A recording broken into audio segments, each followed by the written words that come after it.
Ahojte, dnes sa nachádzame v Smoleniciach na otvorení novej lakovne, prevažne pre veterány. Nech sa páči, poďte so mnou.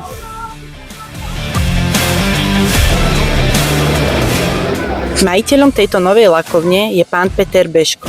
S ním sa nám síce nepodarilo urobiť rozhovor, pretože bol príliš zanepráznený hostiami, ale za to jeho syn, ktorý sa volá tiež Peter, nám porozprával, ako to v tomto veteránskom a lakovníckom svete chodí. Prečo práve lakovňa? Ako vznikol tento nápad? Tak projekt Mokrá lakovňa vznikol z toho titulu, že nakoľko sme majiteľi amerických aut, ktoré sa neustále musia renovovať a zdokonalovať a na Slovensku pomerne táto komodita celkom chýba. Čakacie lehoty sú veľmi dlhé na lakovanie, tak sme sa rozhodli ísť touto cestou, že nie len renovovať, ale pomáhať aj druhým v renovácii aut.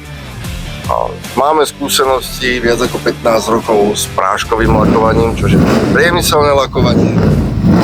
Tak sme sa rozhodli na toto odvetvie teda nadviazať a pokračovať ďalej v mokrom lakovaní. Aké sú také najznámejšie veterány, značky veteránov? Každý asi poznáme tam Ford, Chevrolet, či sú to Cadillacy. Všetko sú to pekné, krásne autá. Naša retorika, alebo respektíve moja retorika v týchto autách je skorej, že hľadám tie zabudnuté autá, ktoré si tú svoju slávu zažili, ale proste už nejako sa na ne zabudlo, že ísť po tých autách, ale oprašovať tú zašlú slávu velikánov, ktoré sú už dnes pomedzi ľuďmi není moc známe. Rozumiem. Tak ja vám veľmi pekne ďakujem za krátky rozhovor a želám vám veľmi veľa úspechov v tomto biznise.